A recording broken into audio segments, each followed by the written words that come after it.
Viral যে সীমা সরকার, link viral যাকে বলা হয়, ওই সীমা সরকারের জামাই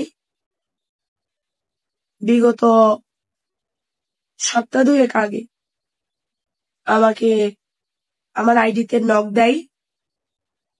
তো দেওয়ার পরে আমি সালাম জানাই, কথা বলি। তো বললো কি, আপু আপনার সাথে একটু কথা বলবো। ঠিক আছে বলেন। তো মেসেঞ্জারে কল দিল, আমি তার সাথে কথা বললাম। কথা বলার পরে আহ আবার মাঝে কিছুদিন কথা হয় নাই, আবার মেসেজ দিছে উনি। উনি আমাকে আহ মানে হাই দা আমার সাথে কথা বলছে। আমি ওনাকে কখনো আহ, আমার নিজে থেকে কখনো ওনাকে কল বা মেসেজ কখনো দেয়নি। যাক গেল। তো এমনি কথা কইতে কইতে ওনার সাথে আমার ভাই বোনের একটা সম্পর্ক হলো। উনি বলল, আপনি আমার বোনের মতো, আপনাকে বোন ডাকবো। ঠিক আছে, আপনি ডাকতে পারেন, সমস্যা নেই। ভাই, আপনি সীমার জামাই, পরে আপনার বউ যদি দেখে আপনি আমার সাথে কথা বলছেন, এ বিষয়ে কষ্ট পাবে, মাইন্ড করবে। এভাবে আমি কিছু কথা বলি। তো উনি বলল যে, না কোনো সমস্যা নেই আপু, আপনি বলেন, কথা সমস্যা নেই।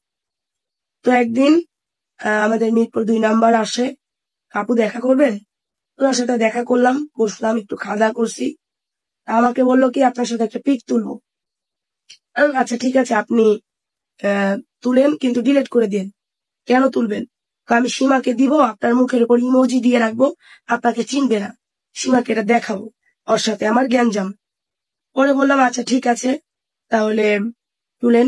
তো পিক তুলছে, উনি আমাকে বলছে যে ডিলিট করে দেবো। তো পিক তোলার পর ওকে পাঠাইছে ইমোজি দিয়ে, পরে আমার সামনে ডিলিট করে দিয়েছে। ওটা যে রিসেন্ট ডিলেটে থাকে, আমার আর মনে ছিল না যে বলতে, ভাই রিসেন্ট ডিলেট থেকেও আপনি ডিলিট করে দিন। তো ওই পিকটা ওনার কাছে রয়ে গেছে। তো ওটা নিয়ে ওনার সাথে আমি বিগত 2-3 দিন কথা বলছি ভিডিও কলে। তো উনি ওটা স্ক্রিনশট দিয়ে রেখে দিয়েছে।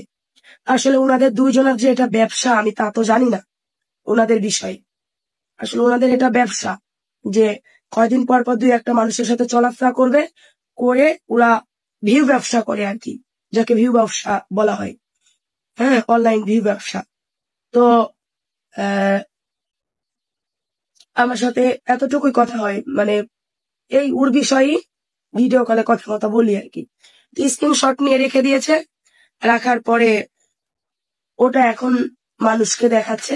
তার স্বামী তার সাথে মিলে গিয়েছে, তার কাছে ফোনটা নিয়ে, তার কাছ থেকে ফোনটা নিয়ে এখন আমার যত, মানে আমার সাথে কথা বলা, তারপর স্ক্রিনশট নিয়ে রাখছে। তারপরে কেউ আমাকে কল দিবেন না এই সময়, আমি জরুরি কিছু কথা বলছি, কেউ কল দিবেন না প্লিজ। তো স্ক্রিনশট নিয়ে কিছু পিক টিক দিচ্ছে।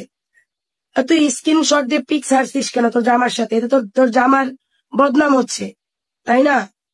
তোর যদি এতই আহ, মানে থাকে আমার উপরে, সমস্যা থাকে, তাহলে তুই করতে পারোস। তুই হচ্ছে আমার কোনো বাজে একটা পিক ছেড়ে দেখা, আমার বাজে একটা ছবি দেখা, বাজে একটা ছেলের সাথে আমি লিপ্ত হয়েছি, এরকম একটা ছবি আমার দেখা। আমি তো তোদের মতো না, আমার ব্যাকগ্রাউন্ড আছে তো, আমার জন্মের ঠিক আছে তো, আমার বাবা মার পিতৃ পরিচয় আছে তো আমার। আমি কি তোদের মতো বস্তি থেকে উঠে আসছি? থাক, আমি কিছু বেশি কিছু বলতে চাই না, কারণ আহ ব্যবহারে মানুষের বংশের পরিচয়। আমি ওনার জামাই মিলে গেছে, আমি ওনার জামাই আমাকে কল দিয়েছে, আমি কল রিসিভ করি নাই। আজকে ও আমাকে মেসেঞ্জারে সীমা ফোন দিয়ে অনেক গালাগালি করছে আমাকে। পরবর্তীতে আমি বাধ্য হয়েছি আমার আইডিতে কিছু বাজে ছবি ছাড়ার জন্য।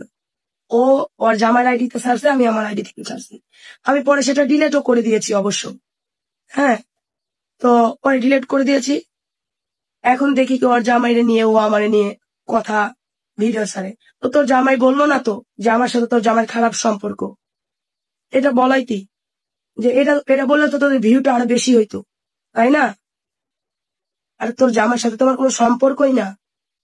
সে আমাকে বোন ডাকছে, আমি তাকে ভাই ডাকছি, এতটুকুই। আর ওর কথা নাই বলি, দেশ এবং দেশের বাইরে, হ্যাঁ, দেখেন আমাকে নিয়ে অনেক কিছু ছাড়ছিল এই আইডিতে, এটা ডিলিট করে দিয়েছেন। হ্যাঁ, অনেক কিছু ছাড়ছে, এটা ডিলিট করে দিয়ে স্যার একটা পেজে দাঁড়ান আমি আপনাদেরকে একটু দেখাই।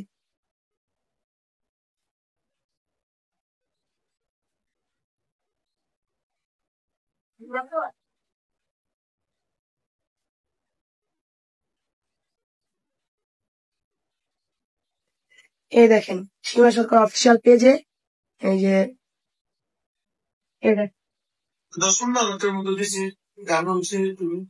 Ganó una vez, eso. Ahí te ganan una paso, dan al